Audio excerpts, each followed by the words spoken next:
Well, thank you for joining me once again for our Bible reading exercise. We come to First Chronicles, and as I shared with you at the end of our last video, we can think of First Chronicles and Second Chronicles as sort of encapsulating First and Second Kings and First and Second Samuel and First and Second Kings. So if we take First and Second Kings and bring them together into one, that becomes First Chronicles. We take First and Second Samuel becomes First Chronicles. First and Second Kings becomes Second Chronicles. It is a simplification of it, but it is kind of a good way to categorize it in your mind to help you kind of separate the two, and just keep in mind that it is rehashing a lot of the material that we've already been over. It will also rehash material from the earlier books as well, especially in the first 9 chapters, in which we are going to have a very exhausting time reading through genealogies from the creation all the way down through the centuries, all the way up till Israel is being freed from Babylon. At the end of our last book, 2 Kings, the Jews were being carried off into Babylon by Nebuchadnezzar, and these genealogies will lead us all the way up through that, and then to the return. Why? Why did they spend 9 chapters on that? Well, it's simple. The people are getting ready to return to Israel, to Jerusalem, to Judah and Israel, and they're preparing to rebuild the temple. And in essence, what the author of Chronicles is doing is he's trying to get the people focused on God's faithfulness to them, and trying to get them all excited and passionate about the rebuilding of the temple. Because of its focus on the temple, and because Second Chronicles sort of flows right into Ezra, many people attribute the writing of First and Second Chronicles to Ezra, which is a possibility.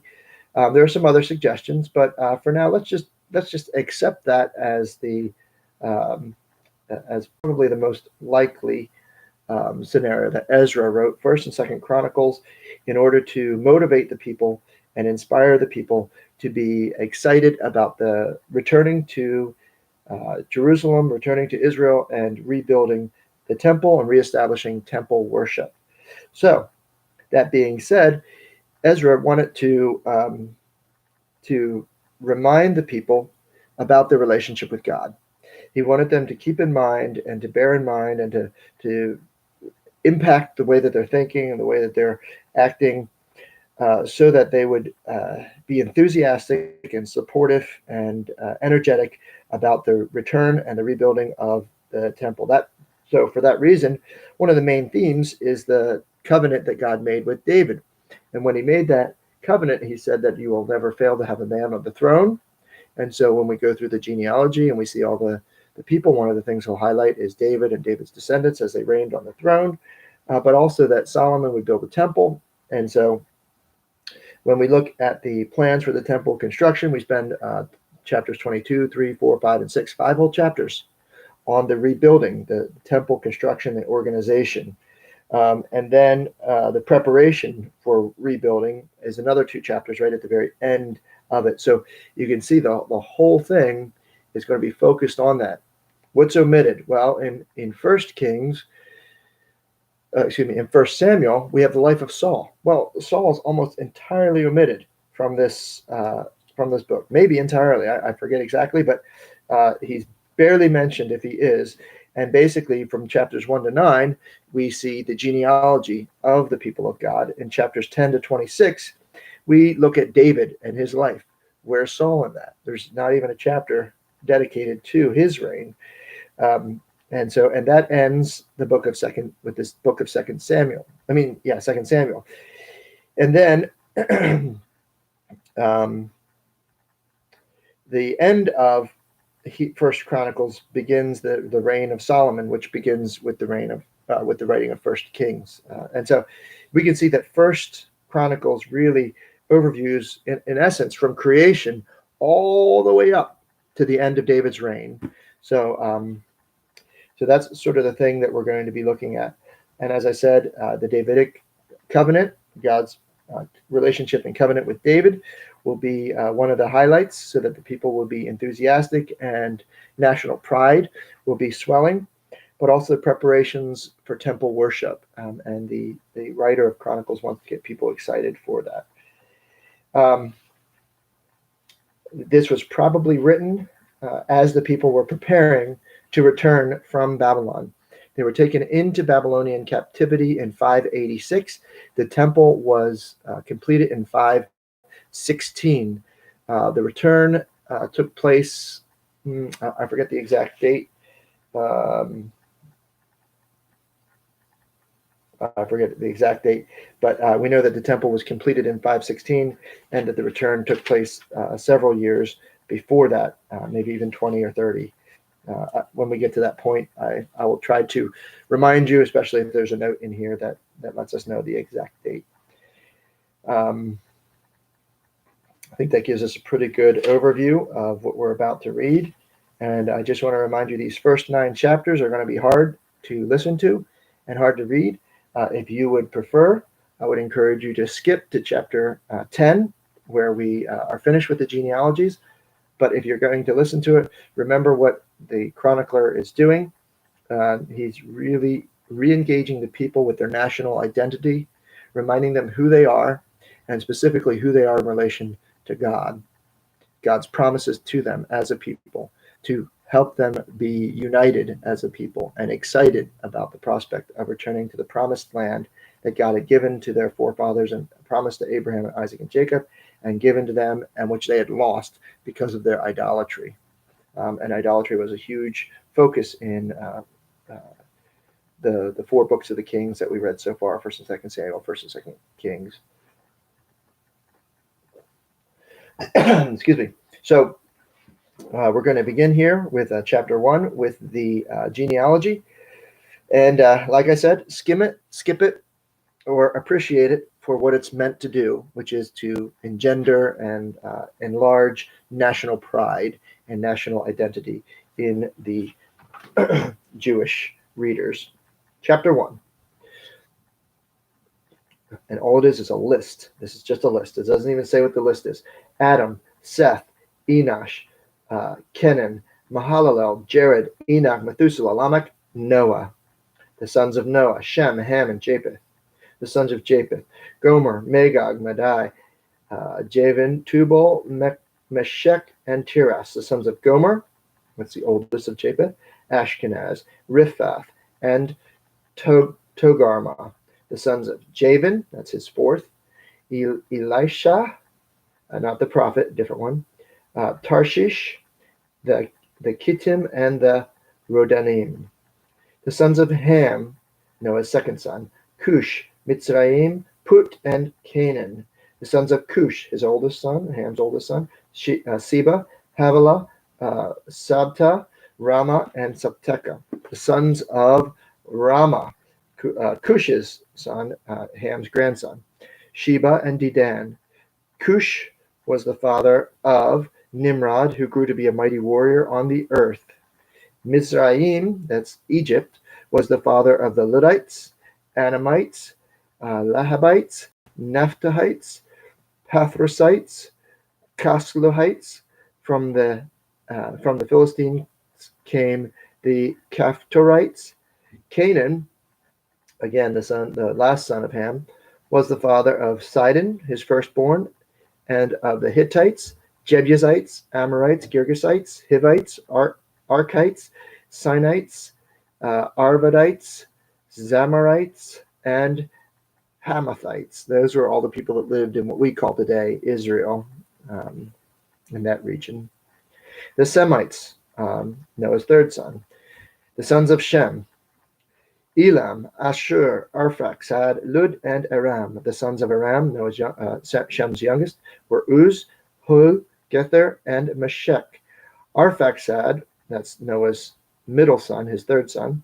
Arphaxad was the father of Shelad, and Shelad the father of Eber. The 2 sons of Eber: one was named Peleg, because in his time the earth was divided. His brother was named Joktan. Joktan was the father of Almodad, Shelaf, Hazarmaveth, Jerah, Hadoram, Uzal, Diklah, Obal, Abimael, Sheba, Ophir, Havilah, and Jobab. All these were the sons of Joktan. Shem, Arphax, Shelah, Eber, Peleg, Ru, Serug, Noah, Terah, and Abraham. That is Abram. And so that last piece right there was the descendants from Shem, Noah's youngest son, all the way down to Abraham. So I'll read that again. Shem, Arphaxad, Shelah, Eber, Peleg, Ru, Serug, Nahor, Abraham's grandfather, Terah, Abraham's father, and Abram, that is Abraham. The sons of Abraham, Isaac and Ishmael. Notice that Isaac is listed first. Ishmael was born first, but Isaac was the son of Sarah, his wife, while Ishmael was the son of her handmaiden, Hagar. And so Isaac is seen as the legitimate heir of the promise of the covenant of God gave to Abraham. These were their descendants, and here we're going to the descendants of Hagar. Nabaioth, the firstborn of Ishmael, Kedar, Adbeel, Mibsam, Mishma, Duma, Massa, Hadad, Tema, Jetor, Naphish, and Kedoma. These were the sons of Ishmael. Then we move on to the descendants of Keturah. So they're going and they're giving us the other descendants of Abraham, but eventually they're going to focus in on Isaac, who's the one we really want to pay attention to. But these are the other descendants of Abraham. These are the descendants of Keturah, his second wife. After Sarah died, he took another wife, and her name was Keturah. The sons born to Keturah, Abraham's concubine, were Zimran, Jokshan, Medan, Midian, Ishbak, and Shua. The sons of Jokshan, Sheba, and Dedan. The sons of Midian, Ephah, Epher, Hanak, Abida, and Eldah. All these were descendants of Keturah. And now comes Sarah and Isaac. Abraham was the father of Isaac, and the sons of Isaac were Esau and Israel. And then we go again to Esau, who is not the promised line, but or not the one who receives the blessing. The sons of Esau were Eliphaz, Ruel, Jeush, Jalam, and Korah. The sons of Eliphaz were Teman, Omar, Zepho, Gatam, and Kenaz. By Timnah, Amalek. The sons of Ruel, Nathan, Zerah, Shammah, and Mizah. The people of Seir in Edom. And so these are descendants of Esau, who lived in Edom, the land that is also named for Esau. The sons of Seir, Lotan, Shobal, Zibeon, Anna, Dishan, Ezer, and Dishan. The sons of Lotan, Hori and Homam. Hold on. All right, let me just do that again. The sons of Lotan, Hori and Homam, Timnah and Lotan's sister. The sons of Shobal, Elvan, Manahath, Ebal, Shepho, and Onan. The sons of Zibeon, Aya and Anna. The sons of Anna was Dishan. The sons of Dishan were Hemdan, Eshban, Ithran, and Kiran. The sons of Ezer were Bilhan, Zevan, and Akan. The sons of Dishan, Uz, and Aram. These were the kings who reigned in Edom before any Israelite king reigned. Bela, son of Beor, whose city was named Dinhabah. When Bela died, Jobab, the son of Zerah from Bozrah, succeeded him as king. When Jobab died, Husham from the land of the Temanites succeeded him as king. When Husham died, Hadad, son of Bedad, defeated Midian in the country of Moab, succeeded him as king. His city was named Avith. When Hadad died, Samlah from Masrekah succeeded him as king. When Samlah died, Shaul from Rehoboth on the river succeeded him as king. When Shaul died, Baal-Hanan, son of Akbor, succeeded him as king. When Baal-Hanan died, Hadad succeeded him as king. He was named Pau, and his wife's name was Mehetabel, daughter of Matred, the daughter of Mizahab. Hadad also died. The chiefs of Edom were Timnah, Elvah, Jetheth, Oholiabama, Elah, Pinon, Kenaz, Teman, Mibzar, Migdal, and Iram. These were the chiefs of Edom, and that's chapter 1. We've heard many of those names before, all of them.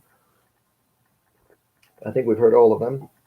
And for the Israelites, they would be very familiar because many of those names were people, kings, nations, areas, regions who, in one way or another, interacted with them at some point in their history. So here we go with chapter 2.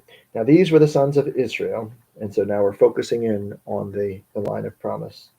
Reuben, Simeon, Levi, Judah, Issachar, Zebulun, Dan, Joseph, Benjamin, Naphtali, Gad, and Asher.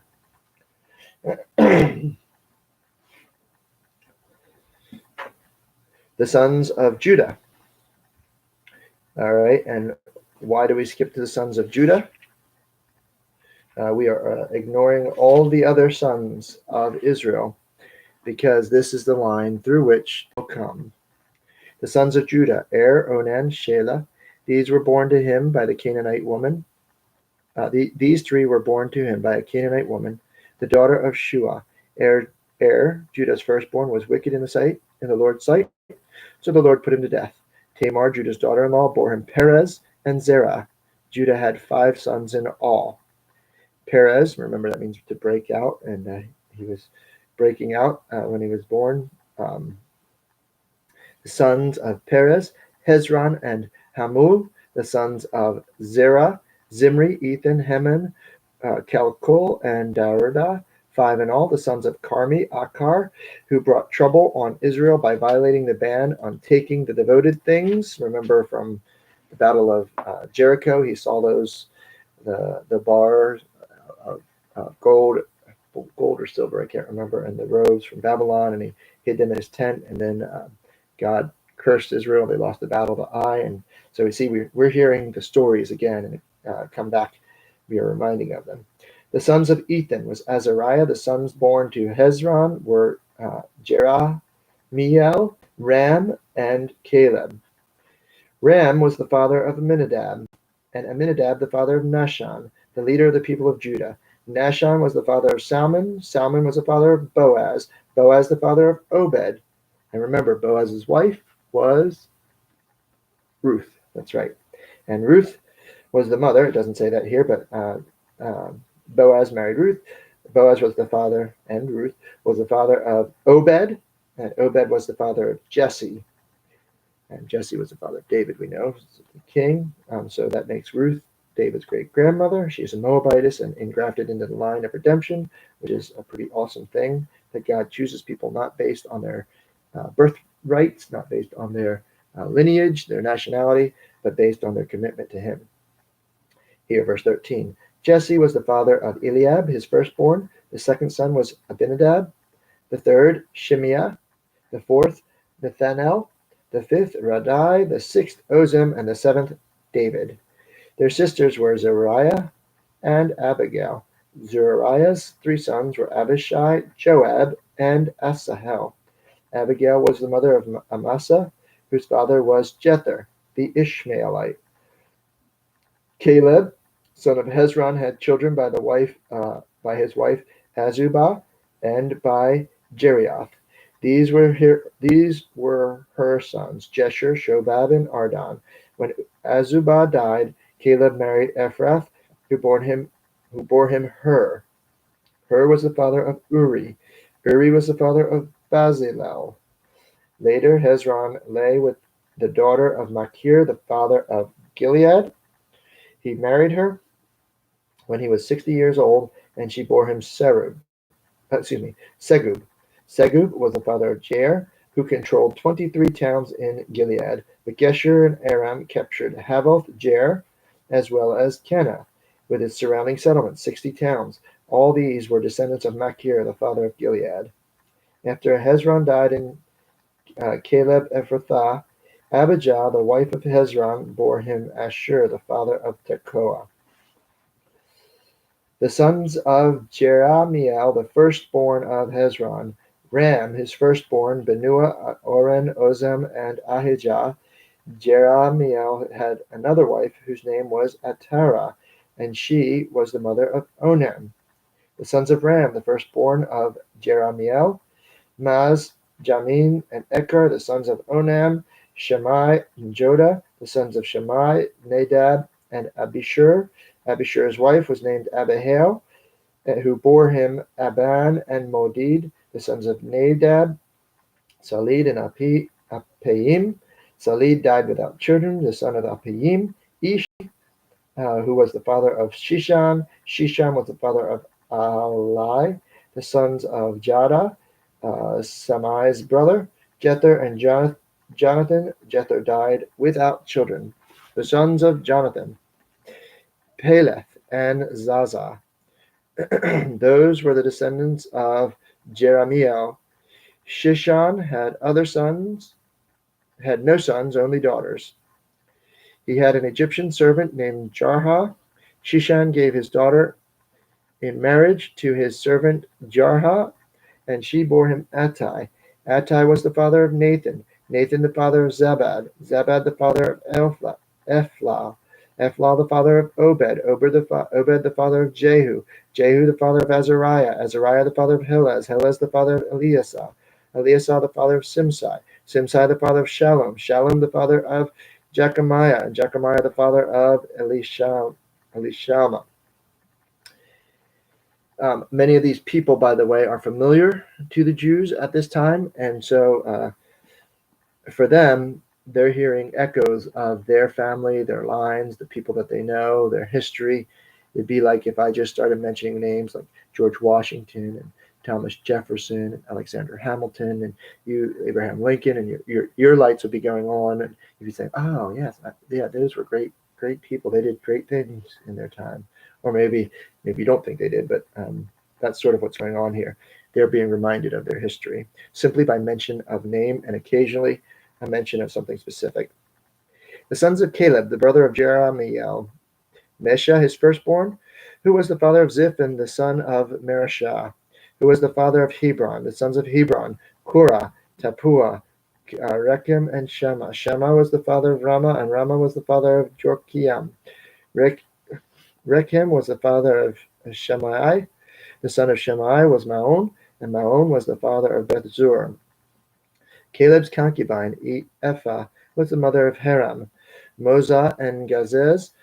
Haran was the father of Gazez, the sons of Jadai, Rechem, Jotham, Geshan, Pelet, Ephah, and Shaph. Caleb's concubine, Makkah, was the mother of Sheber and Tirhana. She also gave birth to Sha'af, the father of Madmana, and to Sheva, the father of Macbina and Gibeah. Caleb's daughter was Aksah.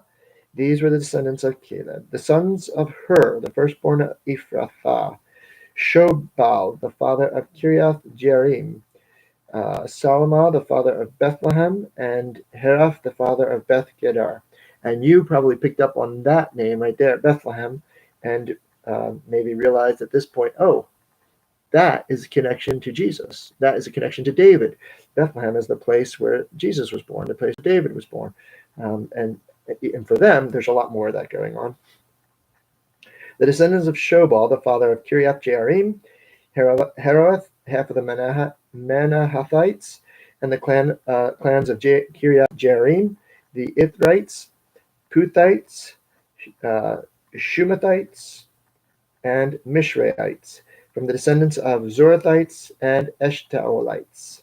The descendants of Salma, Bethlehem, the Netophathites, Atroth, Beth Joab, half of the Manahathites, and the Zorites, and the clans of scribes who lived at Jabez, the Tirathites, Shimeathites, and Sukathites. These are the Kenites who came from Hamath, the father of the house of Rakav.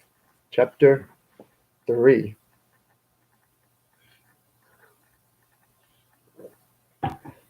These were the sons of David born to him at Hebron.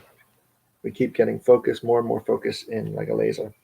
The sons of David born to him in Hebron. The firstborn was Amnon, son of Abinoam of Jezreel. The second, Daniel, son of Abigail of Carmel. The third, Absalom, the son of Maacah, daughter of Talmai, king of Geshur. The fourth, Adonijah, the son of Haggith. The fifth, uh, Shephatiah, the son of Abital. The sixth, Ithraim, from his wife Eglah. These six were born to David in Hebron, where he reigned 7 years and 6 months. David reigned in Jerusalem 33 years. If we add that up, 40-year reign altogether. He reigned from 1010 to about 970 BC.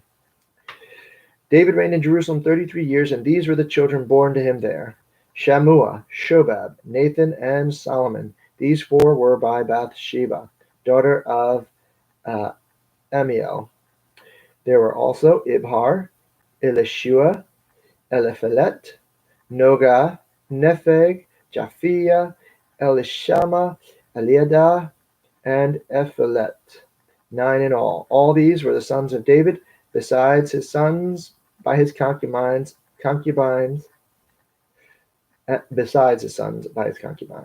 And Tamar was their sister, and we remember that terrible story with Tamar and Absalom. And I forgot his name. Amnon. Yeah, Amnon.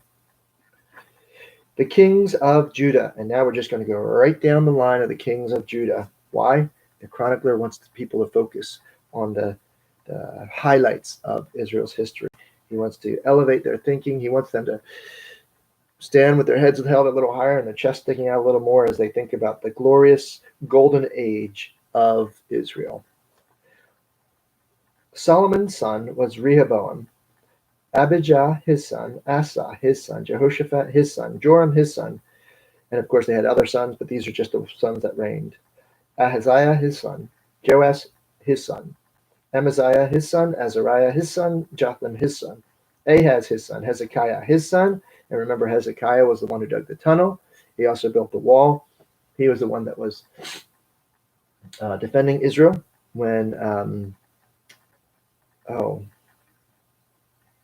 was it Sennacherib from Assyria was attacking, and then Sennacherib was called back, and then ultimately he was destroyed. But we still have lots of archaeological remains from Hezekiah. We have the broad wall right in the middle of Jerusalem. It's this amazing wall. It's like 15 feet thick and 10 feet tall, and you have to go down in the subway to see it. But it's the broad wall built by Hezekiah, and you can see it there in the archaeological digs. We have Hezekiah's tunnel, which was to allow the water to come in. Anyway, Hezekiah, all the archaeology points to the truth of scriptures, and it's amazing. Hezekiah, his son, Manasseh, his son, he did evil in the eyes of the Lord. Amnon, his son, Josiah, his son. And remember, Josiah found the book of the law, and he did great things for God, tore down the places of worship.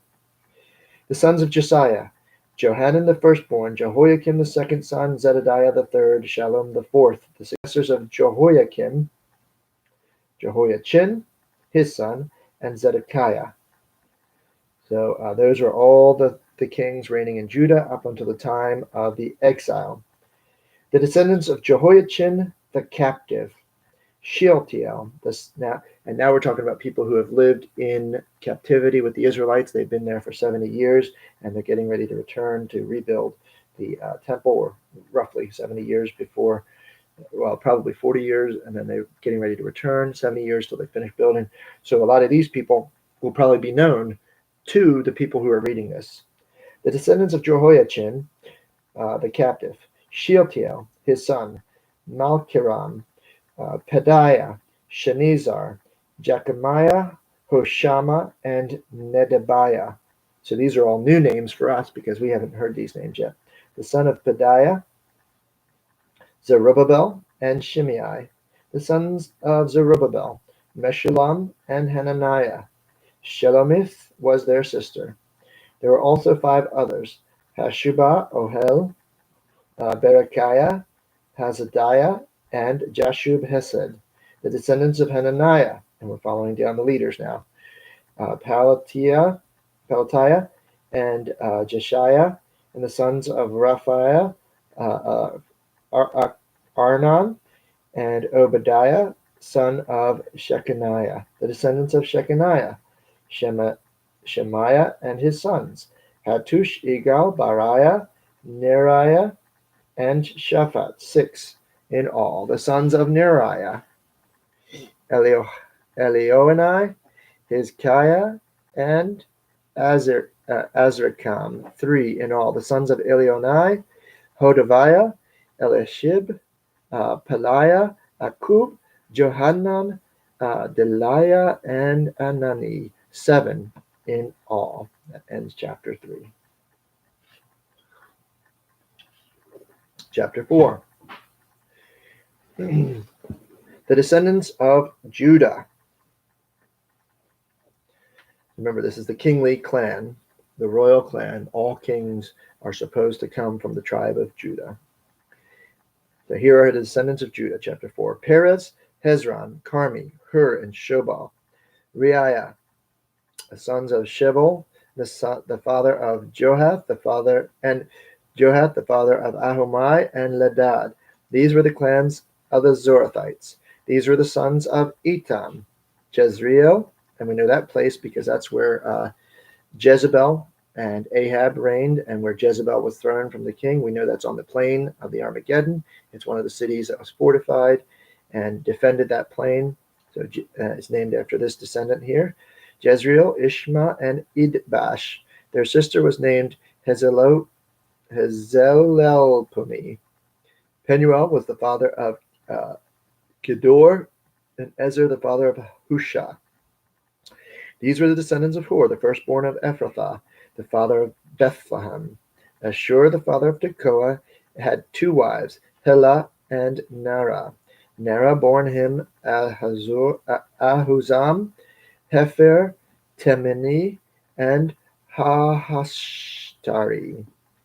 These were the descendants of Nara. The sons of Helah, Zereth, Zohar, Ethnan, and remember all the people that went into the Babylonian captivity, they were mostly Jewish. They were mostly sons of Judah. So all these people that we're hearing are their ancestors.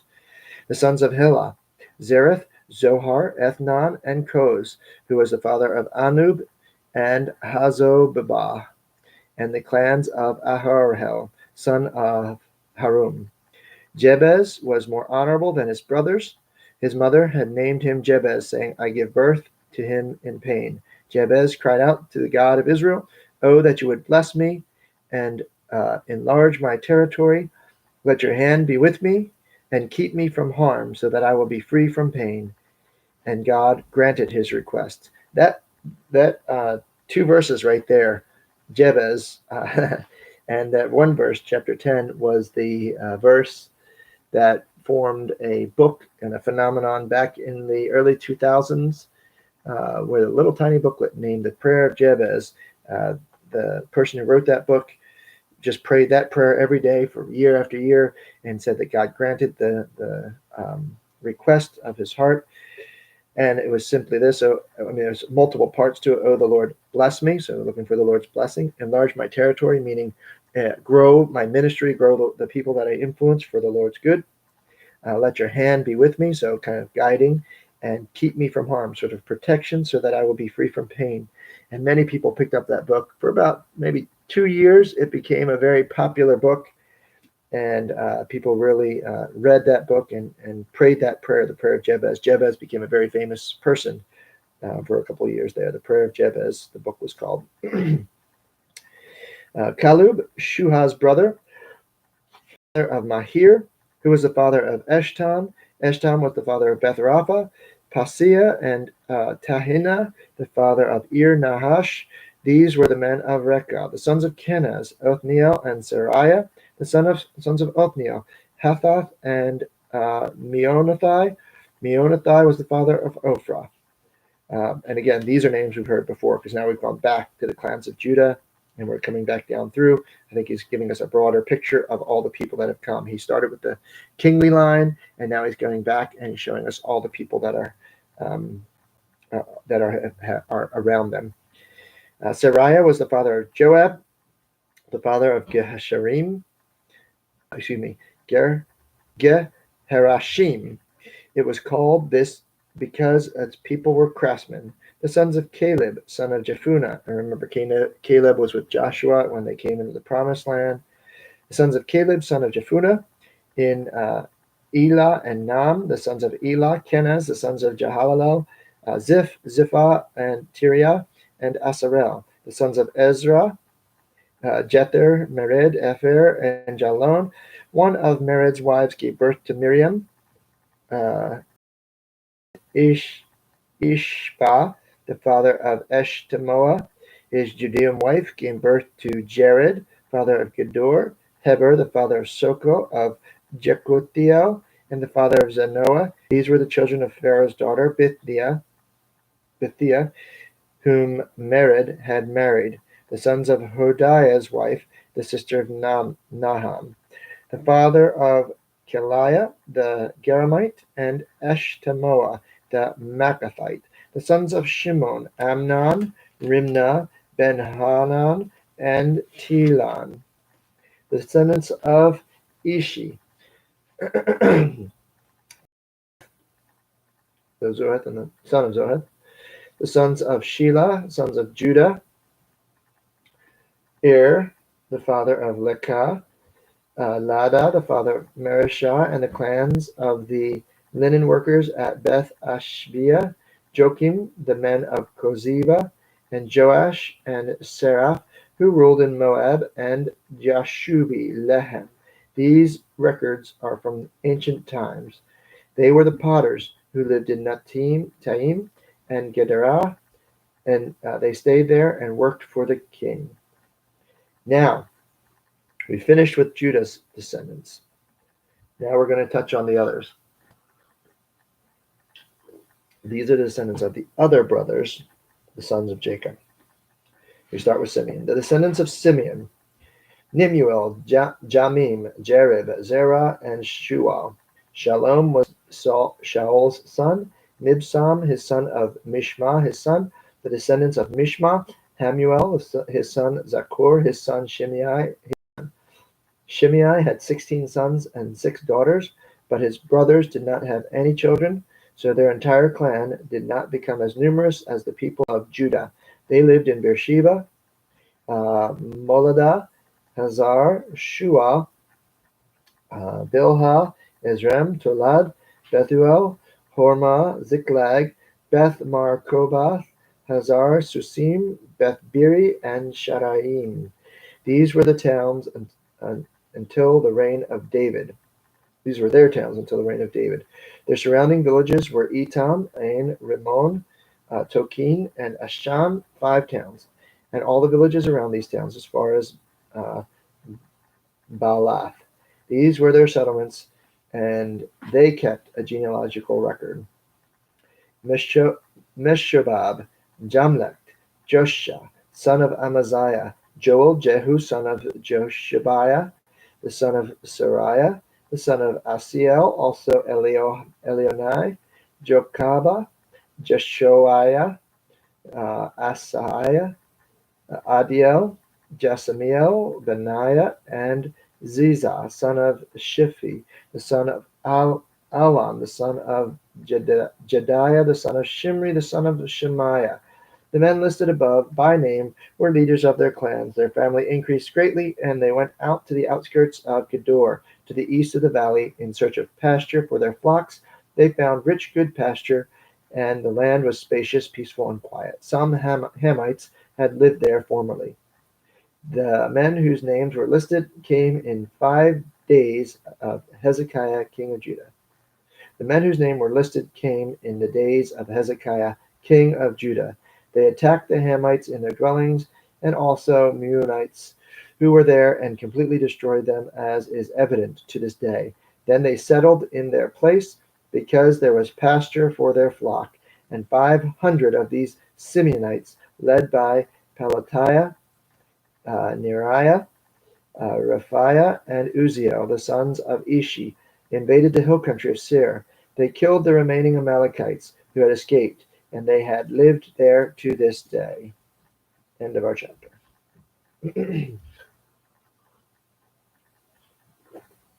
Simeon was the first listed. And I'm just thinking in my mind why they were listed in this order, because Simeon was not the oldest. The next is Reuben, who was the oldest. And then I was picturing the map of Israel. This is one of the reasons, if you have the map in your mind, it can be helpful. And Judah's territory right in the center is Simeon. So what we're talking about here is Judah was carried off into captivity, but Simeon must have been also, since Simeon was completely encircled by Judah. So why would we include Simeon next? Because probably the most Simeonites are still alive to hear the names of their ancestors. And the goal, again, of the chronicler is to get them excited about their history and motivated to return and rebuild the temple, reestablish temple worship. Chapter 5. The sons of Reuben, the firstborn of Israel. He was the firstborn, but when he defiled his father's marriage bed, his rights as firstborn were given to the sons of Joseph, son of Israel, a double portion. The firstborn always gets a double portion, but Joseph received that blessing. So, because both of his sons then were each called as a tribe of their own in Israel, Manasseh and Ephraim. Um, So his rights as a firstborn were given to the sons of Joseph, son of Israel, so he could not be listed in the genealogical records in accordance with his birthright. And though Judah was the strongest of his brothers and a ruler came from him, the rights of the firstborn belonged to Joseph. The sons of Reuben, the firstborn of Israel. Hanok, Palu, Hezron, and Carmi, the descendants of Joel. Shemaiah, the son of Gog, his son. Shemaiah, his son. Micah, his son. Reiah, his son. Baal, his son. And Bera, his son, whom Tiglath-Pileser, the king of Syria, took into exile. Beer was a leader of the Reubenites. And so you can see our timing there. Their relatives by clans listed according to their genealogical records. Jael was the chief, Zechariah and Bela, son of Azaz, the son of Shema, the son of Joel. They settled in the area from Eror to Nebo and Baal Meon. To the east, they occupied the land up to the edge of the desert that extends to the Euphrates River, because their livestock had increased in Gilead. During Saul's reign, they waged war against the Hagrites, who were defeated at their hands. They occupied the dwellings of the Hagrites throughout the entire region east of Gilead. And that concludes the Reubenites. The most detail is given to Judah and then to Simeon, and now we have the rest kind of coming. The Gadites lived next to them in Bashan as far as Selecah. Joel was the chief, Shepham the second, then Janiah and Shaphat in Bashan.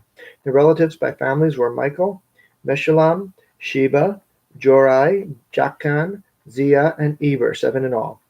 These were the sons of Abihail, son of Huri, the son of Jeroah, the son of Gilead, the son of Michael, the son of Jeshishai, the son of Jado, the son of Buz, the son of Adiel, the son of Guni, was the head of their family. The Gadites lived in Gilead, in Bashan and its outlying villages, and on the pasture lands of Sharon, as far as they extended.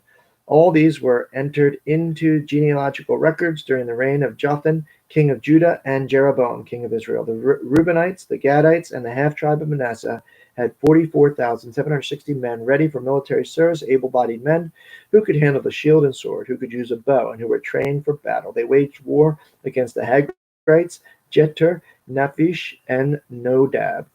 They were helped in fighting, and God handed the Hagrites and all their allies over to them because they cried out to him during the battle.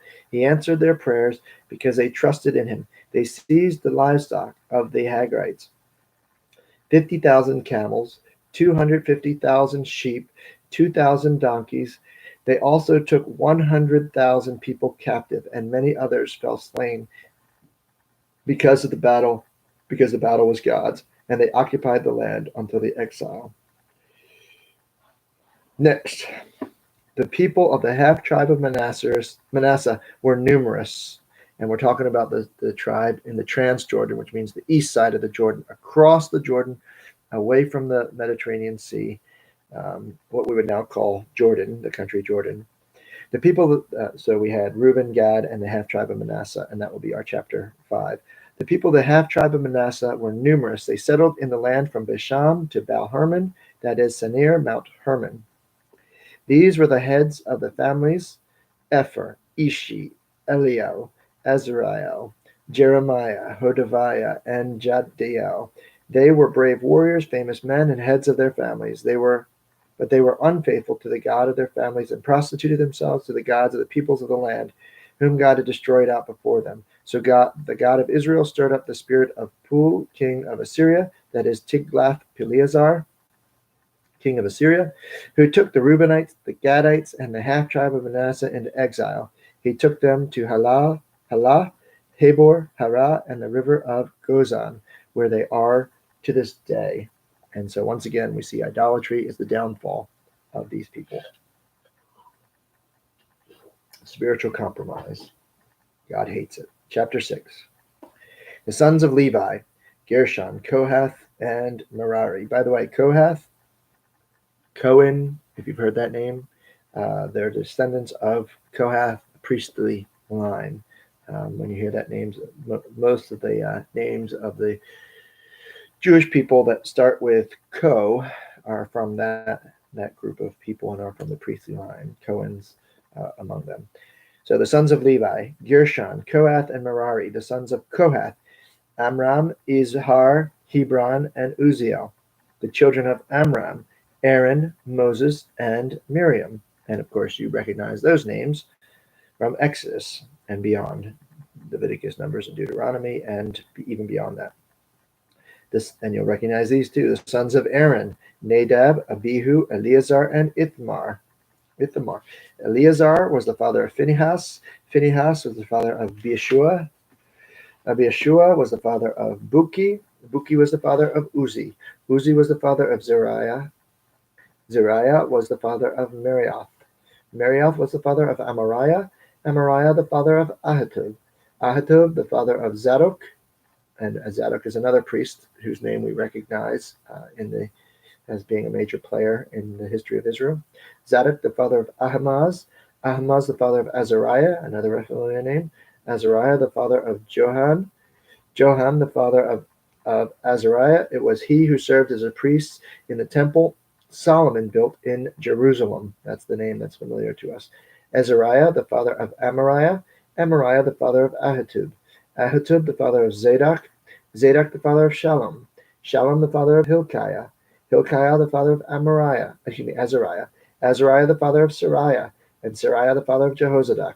Jehozadak was deported when the Lord sent Judah and Jerusalem into exile by the hand of Nebuchadnezzar. And so these people would likely have known, some of the older folks anyway, would likely have known Jehozadak, or their parents would have.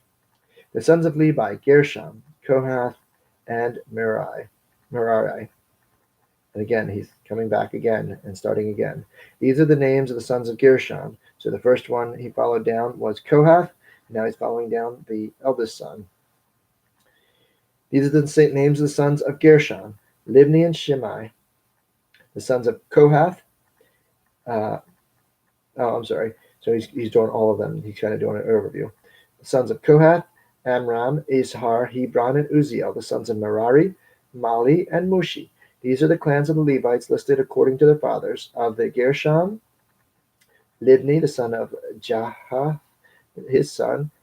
So the first group was the group of the priests. Now he's doing all of the descendants of Levi, which will include all the other Levites that he didn't mention before. Of Gershon: Libni, son of his son, Jahath his son, Zimah his son, Joah his son, Edo his son, Zerah his son, and Jetharai his son. The descendants of Kohath: Aminadab his son, Korah his son, Asir his son, Elkanah his son, Abiasaph his son, Asir his son, Tahath his son, Uriel his son, Uzziah his son, and Shaul his son. The descendants of Elkanah: Amasai, Ahamoth, Elkanah his son, Zaphi his son, Nahath his son, Eliab his son, Jeroham his son, Elkanah his son, and Samuel his son. The sons of Samuel: Joel the firstborn, Abijah the second son. And descendants of Merari: Mali, Libni his son, Shimei his son, Uzzah his son, Shimei his son, Haggai Haggiah his son, and Asaiah his son. These are the men David put in charge of the music in the house of the Lord after the ark came to rest. They ministered with music before the tabernacle, uh, the tent of meeting, until Solomon built the temple of the Lord in Jerusalem. They performed their duties according to the regulations laid down before them. Here are the men who served together with their sons. From the Kohathites, Heman, the musician, the son of Joel, the son of Samuel, the son of Elkanah, the son of Jeroham, the son of Eliel, the son of Toah, the son of Zuph, the son of Elkanah, the son of Mahath, the son of Amasai, the son of Elkanah, the son of Joel, the son of Azariah, the son of Zephaniah, the son of Tahath, the son of Asir, the son of Abiasaph, the son of Korah, the son of Jazhar, the son of Johath, the son of Levi, the son of Israel, and Heman's associate Asaph, who served at his right hand, Asaph, son of Berechiah, the son of Shimei. And remember, Asaph, many of the Psalms that we read are from Asaph. So we'll be reading some of his writings as well. The son of Michael, the son of Basiah, the son of Malchijah, the son of Ethni, the son of Zerah, the son of Adiah, the son of Ethan, the son of Zimmah, the son of Shimei, the son of Jehath, the son of Gershom, the son of Levi. So we went backwards there, back up to Levi. From the associates, the Merarites at his left hand, Ethan, son of Kishi, the son of Abdi, the son of Maluk, the son of Hashabiah, and again we're going backwards up to Levi, the son of Maluk, the son of Hashabiah, the son of Amaziah, the son of Hilkiah, the son of Amzi, the son of Bani, the son of Shemer, the son of Mali, the son of Mushi, the son of Merari, the son of Levi. And so we went backwards for all those from the most current, the ones that they would have known best of all, to the most ancient and the founders of the tribe. Their fellow Levites were assigned to all the duties of the tabernacle in the house of God, but Aaron and his descendants were the ones who presented offerings on the altar of the burnt offerings and the altar of incense in connection with all that was done in the most holy place, making atonement for Israel according with all that Moses, the servant of God, had commanded. These are the descendants of Aaron. Remember, we're focusing on the temple because he wants the Israelites to be excited about temple worship and to go back and rebuild the temple. We haven't learned that yet, but we will be learning that in Ezra. But that's really what the purpose of this is.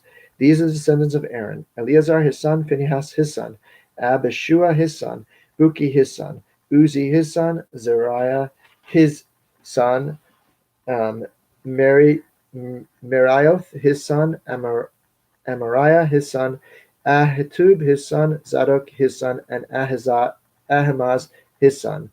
These were the locations of their settlements, allotted as their territory. They were assigned to the descendants of Aaron, who were from the Kohathite clan, because the first lot was for them.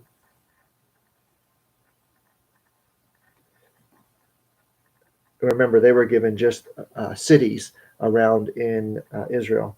They were not given territory of their own, but they were given special cities, several of which were also then, they doubled as cities of refuge for somebody who accidentally killed somebody else, committed manslaughter. They could run there for protection.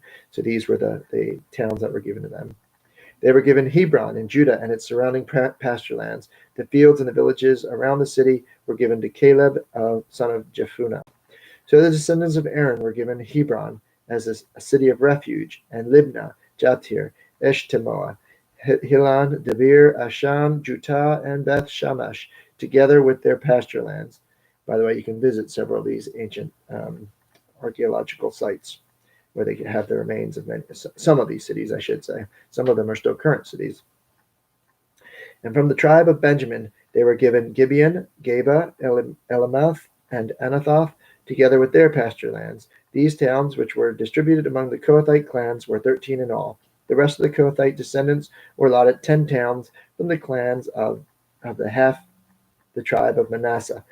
The descendants of Gershon, clan by clan, were allotted 13 towns from the tribes of Issachar, Asher, and Naphtali, and from the part of the tribe of Manasseh that is in Bashan.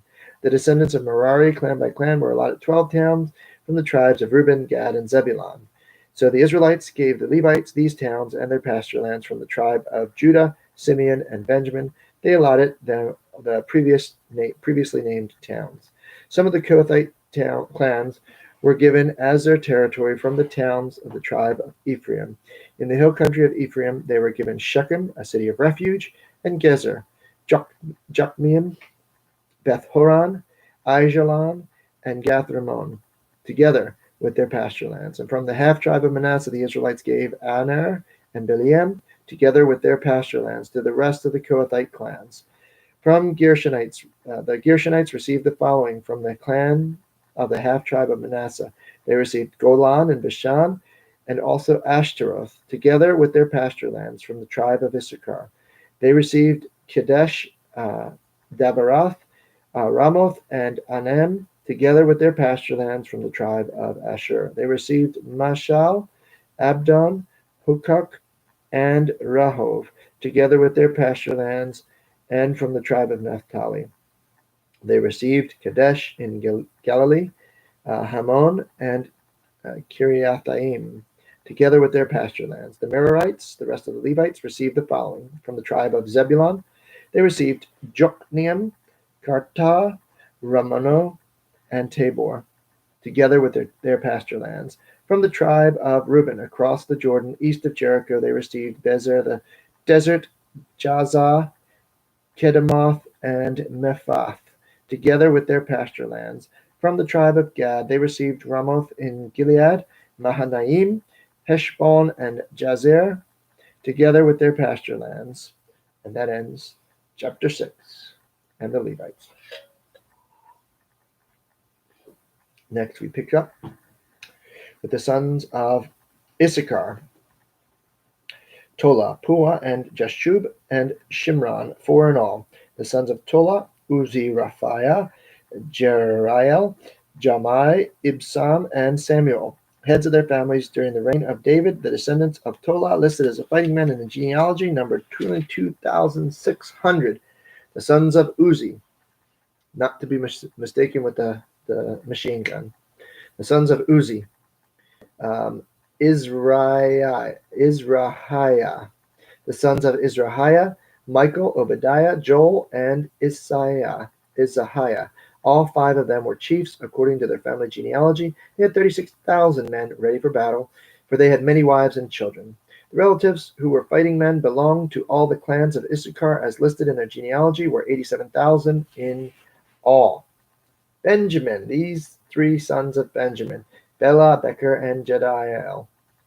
The sons of Bela, Erzban, Uzi, Uziel, Jeremoth, and Eri, heads of the families, 5 in all. The genealogical record listed 22,034 fighting men. The sons of Becher, Zemariah, Joash, Eleazar, Elioenai, Omri, Jeremoth, Abijah, Anathoth, and Alameth. All these were the sons of Becher. Their genealogical record listed the heads of the families and 22,200 fighting men. The son of Jediel, Bilhan. The sons of Bilhan, Jesh, Benjamin, Ehud, Kenanah, Zethan, Tarshish, and Ahishahar. All these sons of Jediel were heads of families. There were 17,200 fighting men ready to go to war. The Shuppites and the Huppites were the descendants of Ehir, and the Hushites the descendants of Ahir. Here are now the sons of Naphtali, the next brother. Jaziel, Guni, Jezer, and Shilem, the descendants of Bilhah. That's it for Naphtali. We come now to Manasseh, the descendants of Manasseh, and this was one of the 2 sons of Joseph. And we said that Joseph's got a double portion, and so each of his sons were listed along with the other 12 tribes of Judah, of Israel. Excuse me. The descendants of Manasseh, Asriel was his descendant through his Aramean concubine. She gave birth to Machir, the father of Gilead. Machir took a wife from among the Huppites and the Shuppites. His sister's name was Maacah.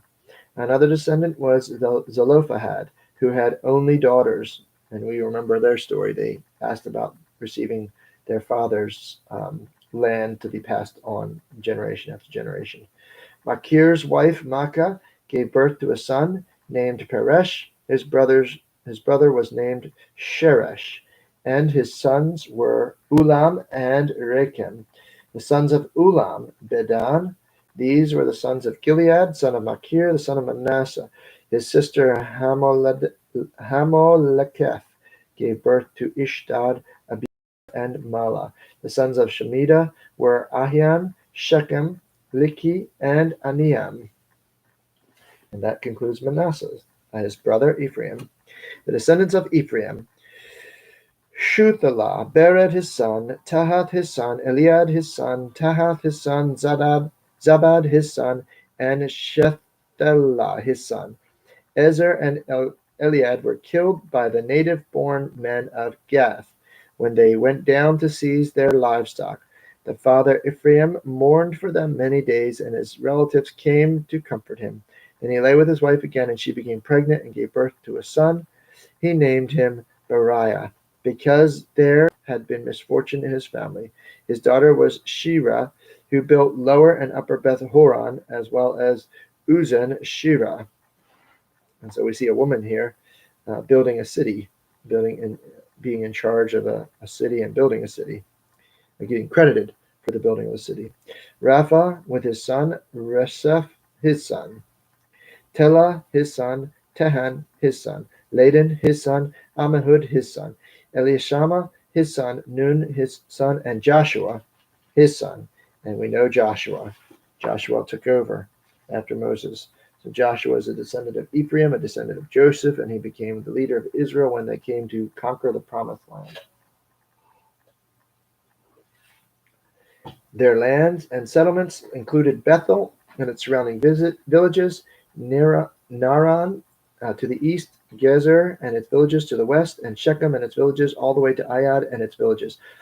Along the borders of Manasseh were Beth-shan, Tanakh, Megiddo, and Dor. Together with their villages, the descendants of Joseph, son of Israel, lived in these towns. The sons of Asher: Imnah, Ishvi, the Beriah. Their sister was Sarah. The sons of Beriah: Heber and Malchiel, who was the father of Birzaeth. Heber was the father of Japhlet, Shomer, and Hotham, and of their sister Shua. The sons of Japhlet: Pasach, Bimhal, and Ashvath. These were Japhet's sons. The sons of Shomer: Ahi, Roga, Huba, and Aram. The sons of his brother Helam: Zophah, Imnah, Shalesh, and Amal. The sons of Zophah: Sua, Harnefer, Shual, Beri, Imrah, Bezer, Hod, Shama, Shilsha, Ithran, and Bira. The sons of Jether: Jephunneh, Pispa, and Ara. The sons of Ulah: Arad, Haniel, and Riziah. All these were the descendants of Asher, heads of families, choice men, brave warriors, and outstanding leaders. The number of as listed in their genealogy was 26,000. End of chapter 7. Chapter 8. We get on to the next brother. Benjamin was the father of Bela, his firstborn, Ashbel, the second son, Ahara, the third, Noha, the fourth, and Rapha, the fifth. The sons of Bela were Adar, Gera, Abihud, Abishua, Naaman, Ahoa, Gera, Shephufan, and Huram. These were the descendants of Ehud, who were heads of the families of those living in Geba and were deported to Manahath. Naaman, Ahijah, and Gera were deported with them, and who was the father of Naaman, Ahijah, and Gera, who deported them, and who was the father of Uzzah and Ahihud. Sons were born to Saharaim in Moab after he had divorced his wives Hushim and Bara. By his wife Hodesh he had Jobab, Zibiah, Misha, Malcolm, Jeuz, Sakiah, and Mirma. These were his sons, heads of the families. By Hushim he had Abitub and Elpah. The sons of Elpah: Eber, Misham, Shamid, who built Ono and Lod with its surrounding villages, and Beriah and Shema, who were heads of the families, and those living in Aijalon, and who drove out the inhabitants of Gath: Ahio, Shashak, Jeremoth, Zebediah, and Arad, Adir, Michael, Ishpah, and Joha were the sons of Beriah: Zebediah, Meshullam, Hizki, Heber, Ishmerai, Azaliah, and Jobab were the sons of Elpal: Jakir, Zikri, Zabdi, Elianai, Zelathai, Eliel, Adiah, Beriah, and Shimrath were the sons of Shimei: Ishpan, Eber, Eliel, Abdon, Zikri, Hanan, Hananiah, Elam, and not and, Athothijah, Ifdael, and Penuel were the sons of Shashak: Shamsharai, Shahariah, and Athaliah, Jerushiah, Elijah, and Zikri were the sons of Jeraham. All these were the heads of families, chiefs as listed in their genealogy, and they lived in Jerusalem. His wife's name was Maacah, and his firstborn son was Abdon, followed by Zor, Kish, Baal, Ner, Nadab, Gedor, Ahio, Zachar, and Mikloth, who was the father of Shimei. They too lived near their relatives in Jerusalem. Ner was the father of Kish, Kish was the father of Saul, and Saul was the father of Jonathan, Milki, Shua, Abinadab, and Eshbaal, the sons of Jonathan. Merib-Baal, who was the father of Micah. The sons of Micah: Pithon, Malach, Teriah, and Ahaz. Ahaz was the father of Jehoiada. Jehoiada was the father of Alameth, and Asmaveth, and Zimri. And Zimri was the father of Moza. Moza was the father of Binia. Rapha was his son, Elasa his son, and Azel his son. Azel had 6 sons, and these were their names: Azrikam, Bokeru, Ishmael, Shariah, Obadiah, and Hanan. All these were the sons of Azel, the sons of his brother Eshek. Ulam was the firstborn, Jeush, the second son of Eliphelet the third, and Eliphelet the third. The sons of Ulam were brave warriors who could handle a bow. They had many sons and grandsons, 150 in all, and all these were the descendants of Benjamin. All Israel, chapter 9. All Israel was listed in their genealogies recorded in the book of the kings of Israel. The people of Judah were taken captive to Babylon because of their unfaithfulness. Now the first to resettle on their own property in their own towns were some Israelites, priests, Levites, and temple servants. Those from Judah and from Benjamin and from Ephraim and Manasseh who lived in Jerusalem were, so now he's giving praise to these people because they went back to live, Uthiah and Amihud, the son of Omri, the son of Imri, the son of Bani, the descendant of Perez, son of Judah. Of the Shilonites, Isaiah the firstborn and his sons. Of the Zerahites, Jeuel. The people of Judah numbered 690. Of the Benjaminites, Salu, son of Meshullam, the son of Hodaviah, the son of Hasanua. Ibniah, son of Jeraham, Elam, son of Uzi, the son of Mikri, and Meshullam, the son of Shephatiah, the son of Ruel, the son of Ibnijah. or amnesia. The people from Benjamin, as listed in their genealogy, numbered 956. All these men were heads of their families. Of the priest, Jediah, Jehoiarib,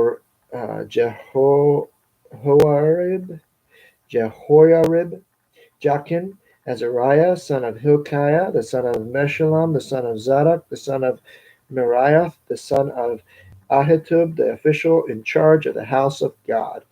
Adiah, son of Jeroham, son of Pashur, the son of Malchijah, and Masai, the son of Adiel, the son of Jazerah, the son of Meshullam, the son of Milshelemith, the son of Immer. The priests who were heads of the families numbered 1,760.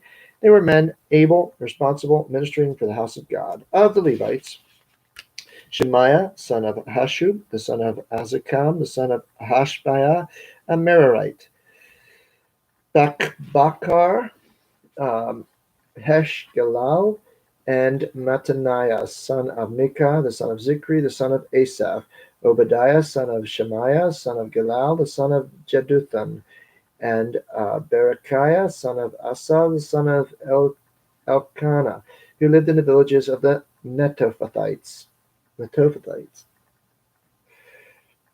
gatekeepers, Shalom, Akub, Talmon, Ahaman, and their brothers Shalom, their chief, being stationed, at the king's gate on the east, up to the present time.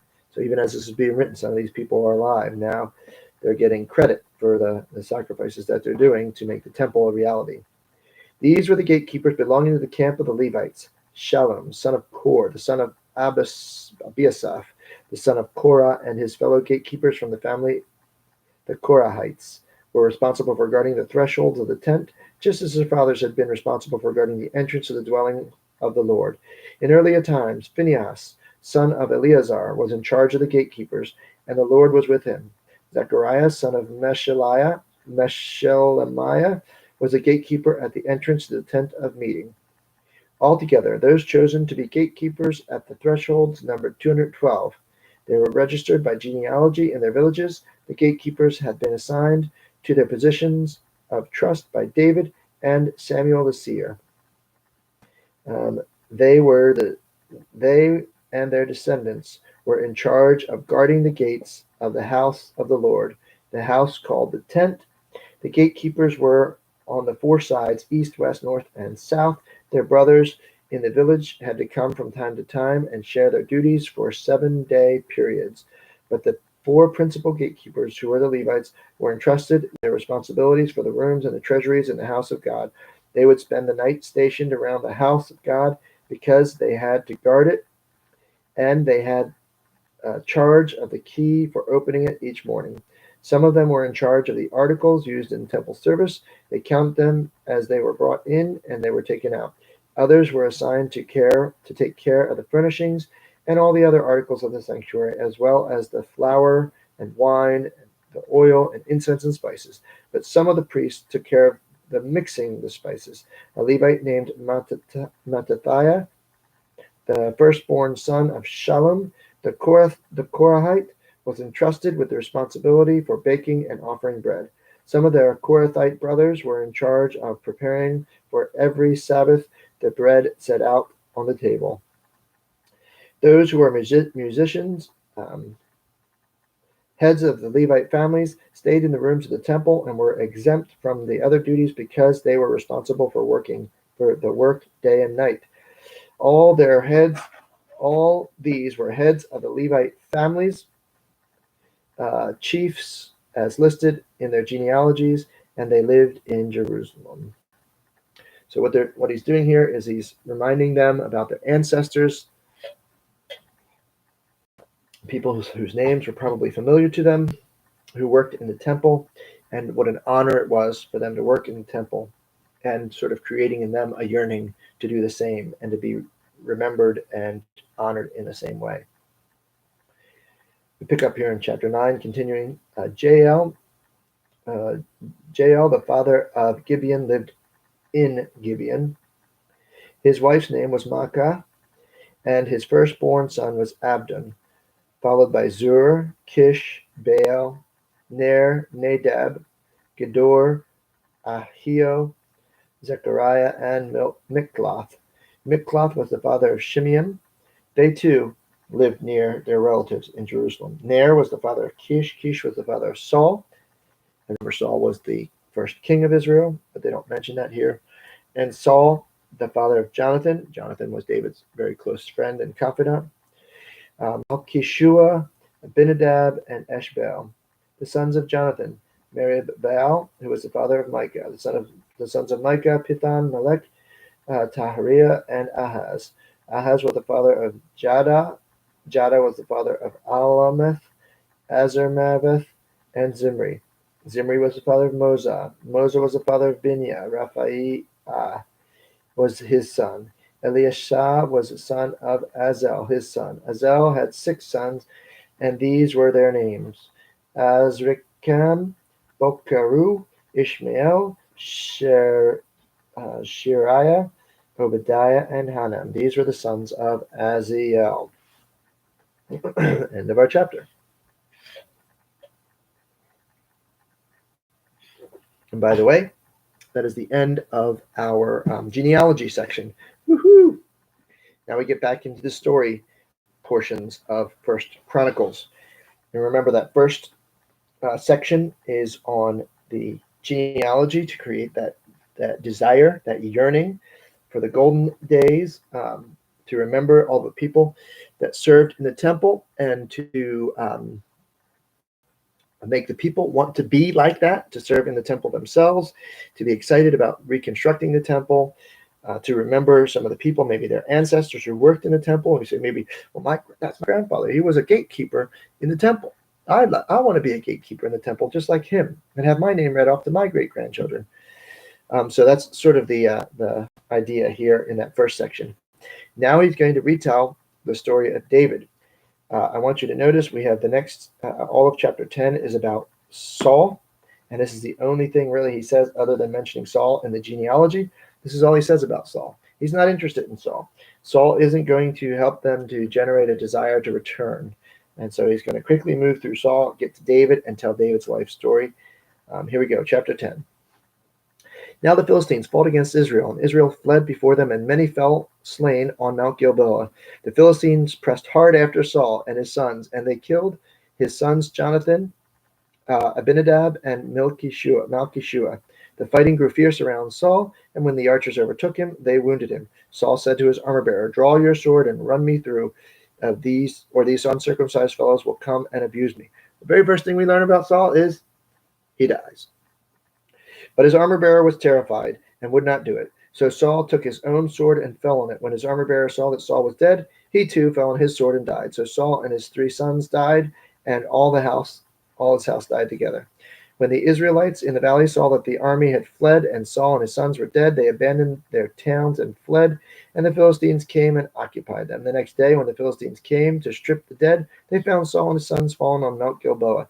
They stripped him and took his head and his armor, and sent messengers throughout the land of the Philistines to proclaim the news among their idols and their people. They put his armor in the temple of their gods, and hung up his head on the temple of Dagon.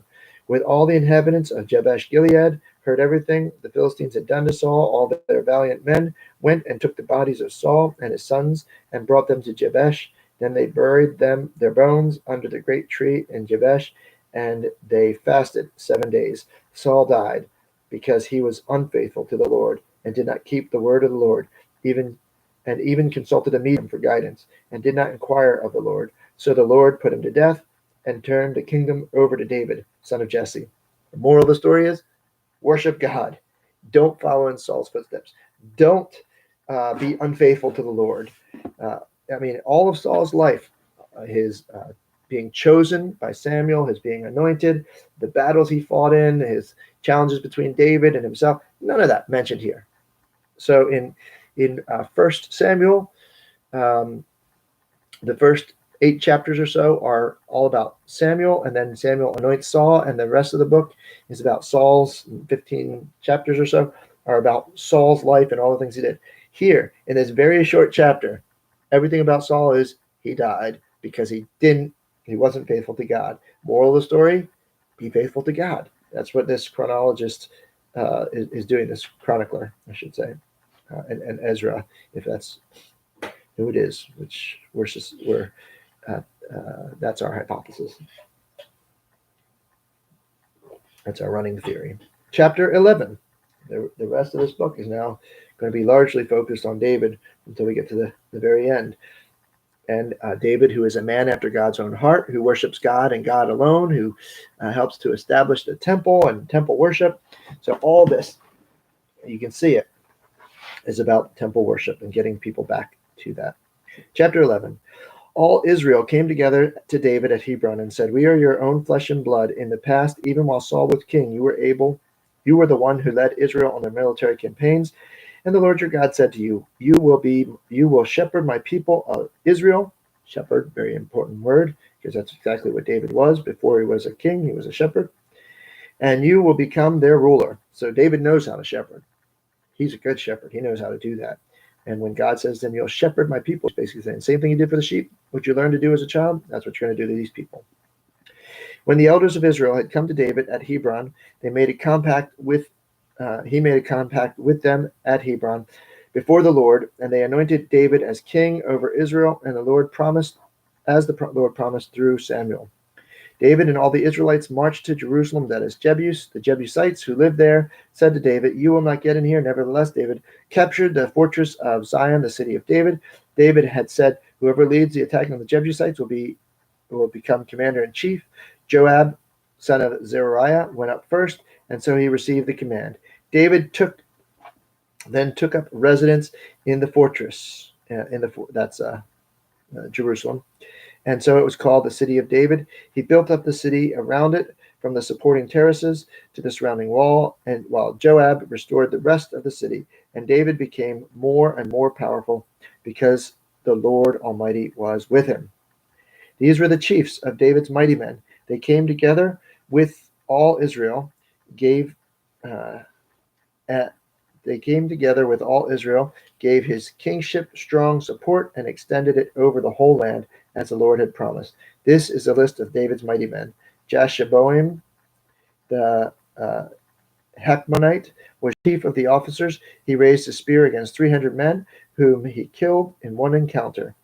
Next to him was Eleazar, son of Dodai, the Ahothite, one of the three mighty men. He was with David at Pasdumim when the Philistines gathered there for battle, at the place where there was a field full of barley, and the troops fled from the Philistines. This is a recounting of the glory days of David and his mighty warriors. So again, generating national pride. But they took their stand in the middle of the field. They defended it and struck the Philistines down, and the Lord brought about great victory. 3 of the 30 chiefs came down to David to the rock of the cave of Adullam, while the band of the Philistines was encamped in the valley of Rephaim. All that time David was in the stronghold, and the Philistine garrison was at Bethlehem. David longed for water and said, "Oh, that someone would get me a drink of water from the well near the gate of Bethlehem." So the 3 men broke through the Philistine lines, drew water from the well near the gate of Bethlehem, and carried it back to David. But he refused to drink it. Instead, he poured it out before the Lord. "God forbid that I should do this," he said. "Should I drink the blood of these men who went at risk of their own lives?" Because they risked their lives to bring it back, David would not drink it. When you pour something out on the ground like that, it's called a drink offering to the Lord. And so it wasn't just wasted, it was offered to God. Something valuable to David he was giving to the Lord. Such were the exploits of the 3 mighty men. Abishai, the brother of Joab, was chief of the 3. He raised a spear against 300 men, whom he killed, and so he became as famous as the 3. He was doubly honored above the 3 and became their commander, even though he was not included among them. Benaiah, son of Jehoiada, was a valiant fighter from Kabzeel, who performed great exploits. He struck down 2 of Moab's best men. He also went down to the pit on the way on a snowy day and killed a lion. And he struck down an Egyptian who was 7.5 feet tall. Although the Egyptian had a spear like a weaver's rod in his hand, Benaiah went against him With a club, he snatched the spear from the Egyptian's hand and killed him with his own spear. Such were the exploits of Benaiah, son of Jehoiada. He too was as famous as the three mighty men. He was held in greater honor than any of the 30, but he was not included among the three, and David put him in charge of his bodyguard. The mighty men were, and here we have a long list: Asahel, the brother of Joab; Elkanah, the son of Dodo from Bethlehem; Shamoth, the Herorite; Helez, the Pelonite; Ira, son of Ikesh from Tekoa; Abiezer from Anathoth; Sibbachai, the Hushathite; Eli, the Ahohite; Maharai, the Netophathite; Heled, the son of Bana, the Netophathite; Ittai, the son of Ribai, from Gibeah in Benjamin; Benaiah, the Pirathonite; Hurai, from the ravines of Gash; Ibiel, the Arabathite; Asmaveth, the Bahuramite; Eliaba, the Shabonite; the sons of Hashem, the Gizonite; Jonathan, son of Shagi, the Hararite; Ahiam,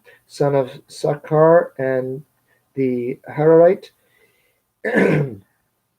Eliphal, son of Ur; Hefer, the Macharathite; Ahijah, the Pelonite; Hezro, the Carmelite; Nari, son of Ezbai; Joel, the brother of Nathan; Mibhar, the son of Hagri; Zelek, the Ammonite; Zaharai, the Berathite, the armor-bearer of Joab, son of Zeruiah; Ira, the Ithrite; Yarab, the Ithrite; Uriah, the Hittite; Zabad, the son of Ali; Adina, son of Shizi, the Reubenite, who was the chief of the Reubenites, and the 30 with him; Hanan, son of Makkah; Jehoshaphat, the Mithnite; Uzziah, the Ashterathite; Shama, Shama and Jeel, the sons of Hotham, the Ararite; Jediel, the sons of Shimri; his brother Joha, the Tizrite; Eliel, the Mahavite; Jerubai, the Joshaviah, Jerubai and Joshaviah, the sons of Elnam; Ithma, the Moabite; Eliel, Obed, and Jesiel, the Mezrabite. Chapter 11. That's the end of chapter 11. Chapter 12. These were the men who came to David at Ziklag while he was banished from the presence of Saul, son of Kish. They were among the warriors who helped him in battle. They were armed with bows and were able to shoot arrows or to sling stones, right-handed or left-handed. They were kinsmen of Saul from the tribe of Benjamin. But they came to David. Ahiezer, their chief, and Joash, the sons of Shema, the Gibeathite; Jeziel, the Pelet, the sons of Azamaveth; Berakah, Jehu, the Anathothite; Ishmaiah, the Gibeonite; a mighty man among the 30, who was the leader of the 30; Jeremiah, Jahaziel, Johanan, Jozabad, the Gederathite; Eluzai, Jeremoth, Beliah, Shemariah, and Shephatiah, the Heraphite; Elkanah, Ishiah, Azarel, Jozer, and Jashobeam, the Korahites; and Jolah and Zebediah, the sons of Jorham from Gedor. Some Gadites defected to David at his stronghold in the desert. They were brave warriors, ready for battle, and able to handle a shield and spear. Their faces were the faces of lions, and they were swift as gazelles in the mountains. And the stronghold there in the desert may very well refer to Masada, which is an amazing mountaintop fortress in the Judean wilderness, the desert south of Jerusalem, along the coast of the Dead Sea. Look it up if you've never seen it. Take some time and explore it, and check it out. Ezer was the chief, Obadiah the second in command, Eliab the third, Mishmana the fourth, Jeremiah the fifth, Attai the sixth, Eliel the seventh, Johathan the eighth, Elzabad the ninth, Jeremiah the 10th, and Machbani the 11th. These Gadites were army commanders. The least was a match for 100, and the greatest for 1,000. It was they who crossed the Jordan in the first month, when it was overflowing all its banks, and they put to flight everyone living in the valleys, to the east and to the west. Other Benjaminites and some men from Judah also came to David in his stronghold. David went out to meet them and said to them, "If you have come to me in peace to help me, I am ready to have you unite with me. But if you have come to betray me to my enemies, when my hands are free from violence, when my hands are free from violence, may the God of our fathers see it and judge you."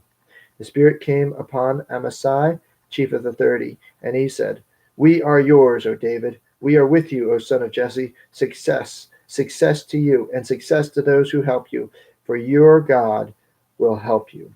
So David received them and made them leaders in his raiding bands. Some of the men of Manasseh defected to David when he went with the Philistines to fight against Saul. He and his men did not help the Philistines because after consultation with their rulers, they sent him away. They said, "It will cost us our heads if he deserts to his master Saul."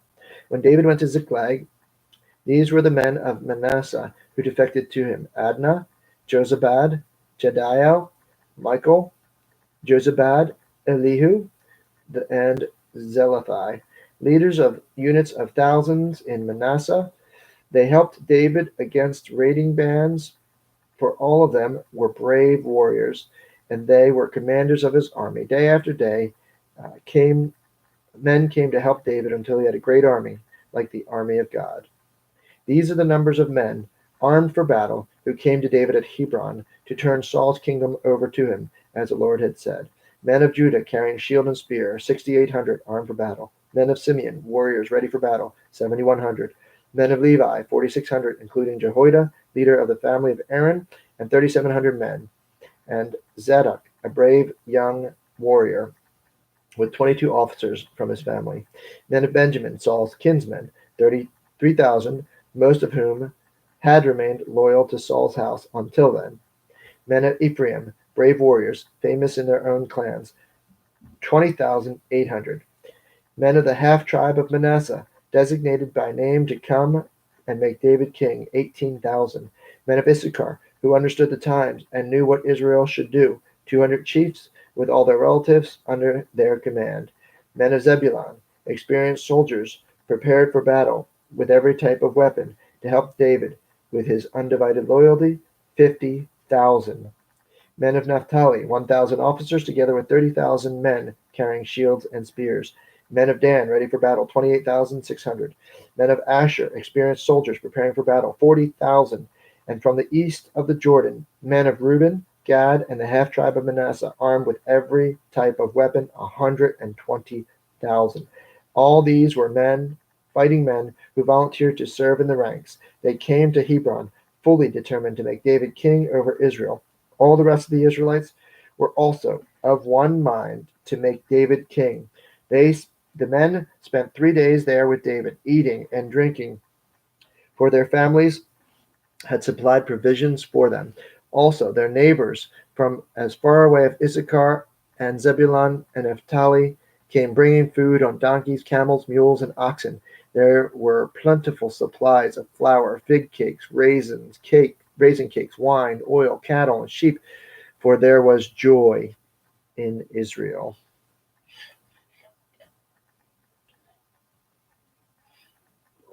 Chapter 13. David conferred with each of his officers and commanders of thousands and commanders of hundreds. He then said to the whole assembly of Israel, If it seems good to you, and if it is the will of the Lord our God, let us send word far and wide, and the rest of our brothers throughout the territories of Israel, and also to the priests and Levites who are with them in their towns and pasture lands, to come and join us. Let us bring the ark of God back to us, for we did not inquire of it during the reign of Saul. The whole assembly agreed to do this, because it seemed right to all the people. So David assembled the Israelites from the Sihor River in Egypt to Lebo Hamath, to bring the ark of God from Kiriath Jearim. David and all the Israelites with him went to Baalah of Judah, Kiriath Jearim, to bring up from there the ark of God, the Lord, who is enthroned between the cherubim, and the ark that is called by the name. They moved the ark of God from Abinadab's house on a new cart, with Uzziah and Ahio guiding it. David and all the Israelites were celebrating with all their might before God, with songs and harps, lyres and tambourines, cymbals and trumpets. When they came to the threshing floor of Kidon, Uzzah reached up his hand to steady the ark, because the oxen stumbled. The Lord's anger burned against Uzzah, and he struck him down, because he had put his hand on the ark. So he died there before God. Then David was angry, because the Lord's wrath had broken out against Uzzah, and to this day that place is called Perez Uzzah. David was afraid of God that day, and asked, How can I ever bring the ark of God to me? He did not take the ark to be with him in the city of David. Instead, he took it aside to the house of Obed-Edom the Gittite. The ark of God remained with the family of Obed-Edom in his house for 3 months, and the Lord blessed his household and everything he had. And remember, we talked about how God will only accept our worship when we do it in the ways he has prescribed. David was bringing the ark of the Lord's covenant on the back of a wagon, and it was only supposed to be carried by Levites with the poles that were supposed to be inserted in the rings on the side of it. And so David was not worshiping God in the way that God had prescribed. Even though he was dancing with all his might and celebrating before the ark, he still was not worshiping God as God had prescribed. And so we find that God will not bless that. We come to chapter 14. Now Hiram, king of Tyre, sent messengers to David along with cedar logs, stonemasons, and carpenters to build a place for him. And David knew that the Lord had established him as king over Israel, and that his kingdom had been highly exalted for the sake of his people Israel. In Jerusalem, David took more wives and became the father of more sons and daughters. These are the names of the children born to him there: Shammua, Shobab, Nathan, Solomon, Ibhar, Elishua, Elphalet, Noga, Nepheg, Japhia, Elishama, Liada, and Eliphelet. When the Philistines heard that David had been anointed king over Israel, they went up in full force to search him out. But David heard about it and went out to meet them. Now the Philistines had come and raided the valley of Rephaim, and David inquired of the Lord, Shall I go and attack the Philistines? Will you hand them over to me? The Lord answered, Go, I will hand them over to you. So David and his men went up to Baal-perazim, and there he defeated them. He said, As waters break out, God has broken out against my enemies by my hand. So that place was called Baal-perazim. The Philistines had abandoned their